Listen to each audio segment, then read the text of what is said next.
이야기하자는 저희 주제가 최근 북한의 내부 정세와 남북관계 전망이라고 되어 있지만은 사실은 그 안에서 제가 주장하고자 하는 것은 1991년 11월 30일부터 12월 7일 사이에 우리 세계평화연합의 문선명 총재님께서 평양을 방문했었을 때 그 현지에서 그분이 통일 성업을 위해서 김일성과 대결하고 담판해서 통일의 물꼬를 트신 그 위대한 그 감격과 업적을 제가 소상하게 말씀드리고자 합니다. 저는 이제 공학 박사 출신이라 유창하게 설명도 잘 못하고 있고 또 특히 사회학 학문에 대한 일가견도 많지는 않습니다. 그러나 저는 그때 받았던 감격 그리고 그 감격을 가지고 남한에 와서 18년 살면서 왜 그분이 터놓았던 그 통일의 물꼬가 왜 강물줄기로 이게 이어지지 못할까라고 하는 그런 안타까움도 있긴 합니다. 그래서 제가 이제 준비한 이야기를 하려고 합니다. 아픔과 염원을 한 몸으로 채워난 걸출한 위인에 의해서 일단 돌파구를 열어야 되는 것이고 그래야만이 거부할 수 없는 통일의 물줄기가 터지고 역사의 전기가 마련된다는 것을 우리 모두가 실증했던 바로 그것이라고 생각됩니다. 정말로 91년도는 남북 사이에 긴장이 지금 정도가 아니었습니다. 어마어마했습니다. 북한은 러시아 이전 소련이 붕괴와 함께 고도로 그냥 예민해져 가지고 자기 체제가 붕괴되지 않겠냐 생각하면서 온갖 도발, 온갖 긴장을 하고 있을 때였습니다. 생각지 않게 이제 우리 역사 세인들이 깜짝 놀랐지만 문선명 총재님께서 저렇게 그냥 들어가시다가는 잡히시겠는데 북한인들 고초를 겪겠는데 근심했죠. 그러나 일신의 위험 가따위는 다 뒤로 가시고 김일성을 가서 만난 거 아니겠습니까? 왜 어떻게 이제 문선명 총재님의 방법을 제가 이렇게 이야기할 수 있느냐 하면요. 저는 당학교 교수로서 91년 10월부터 12월까지 3개월 동안 평양 공산대학에서 제가 당학교 교수의 연수를 받았습니다. 저는 함흥공산대학의 교수였고요. 함흥당학교의 교수였고요.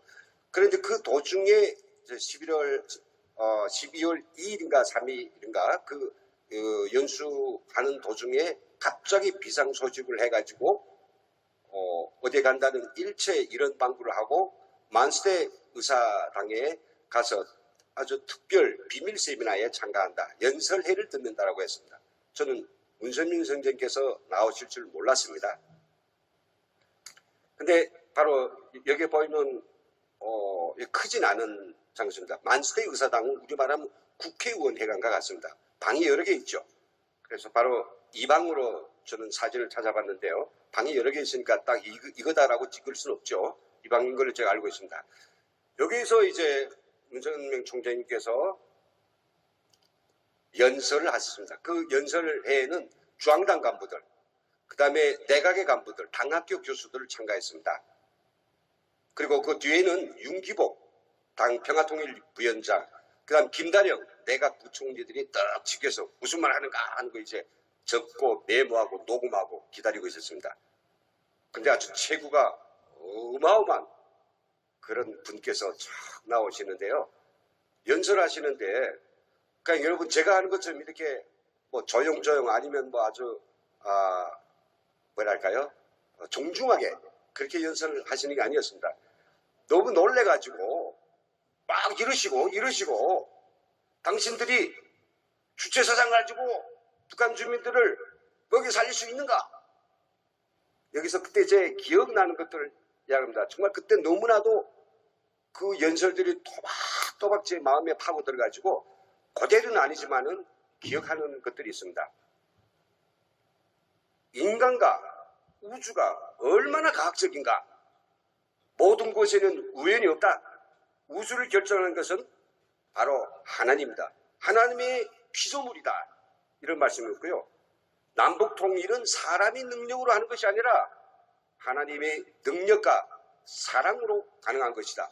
그래서 그때 사랑이라고 하는 건 남녀 간의 사랑인데 저 사랑은 좀 뭘까라고 이제 의혹을 가졌습니다. 대한민국에 와가지고 제일 많이 쓰는 제 입에서 북에서는 사랑이란 말 뭐 통틀어서 45년 동안에 10번 했겠는지 모르겠는데요. 남한에 와서는 매일매일 하지 않으면 이게 존재할 수 없는 세상이 되었죠. 그 사랑을 제가 알겠습니다. 사랑으로 가능한 것이다 라고 했고요. 그러니 무력으로 남한을 통일할 수 있다고 절대 생각하지 말라. 한국전쟁은 남시민이 세계 앞에서 상하라. 주체사상을 포기하고 한인음주의를 해야 된다라고 이렇게 아까 저 사진 보셨죠? 야, 이렇게 하시는데 북한에 살면서 어디에 이런 걸 제가 구경이나 했겠습니까? 그래서 끝나고 나서 절대로 나가 발설하지 않도록 엄청 이제 그 주의를 다 받고요.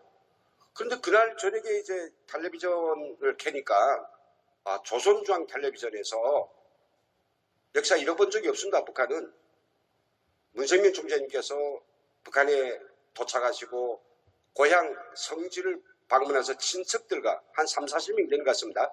친척들과 만나고 평양 시내를 이렇게 다 관람하시는 그런 사진. 또 김일성이 선물을 주셨어요.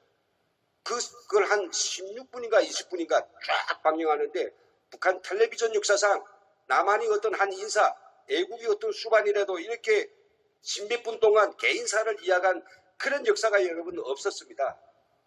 예.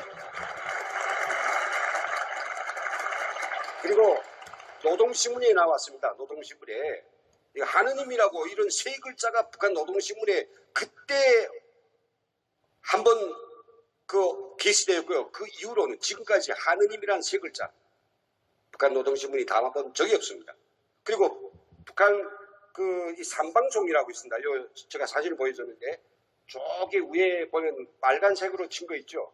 그게 북한 주민들만 듣는 내부 방송입니다. 밖에서 봤을 때는 저기 비밀 방송이죠. 이 비밀 방송에서 이 문세민 선생의 연설 어록을 전문으로 내버렸습니다.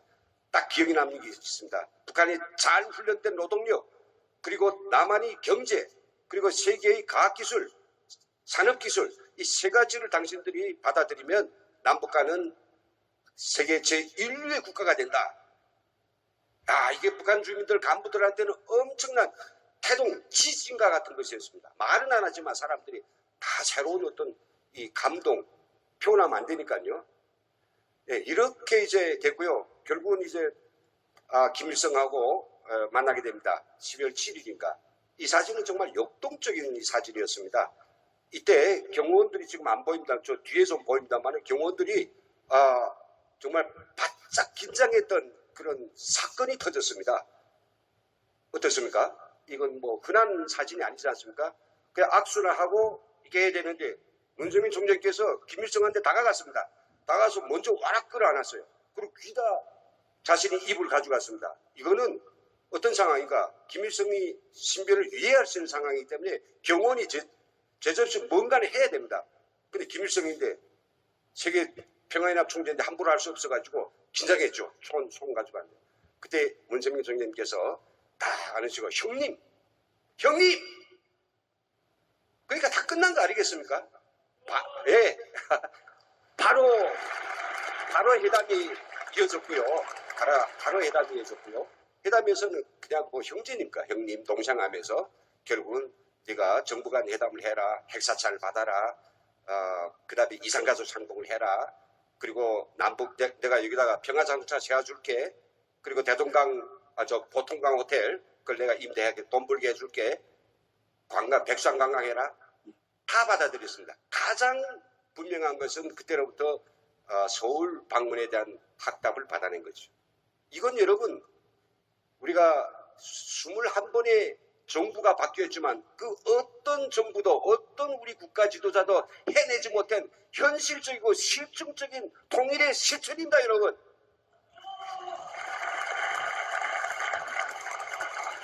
예, 시간이 다 됐습니다. 정말 감격스럽고 잊지 못할, 그리고 또 우리 그 화폭들을 떠올리면서 저는 다시금 세계 정말 UPF와 한학자 총재님께 거듭 저는 제안을 드리고 싶습니다.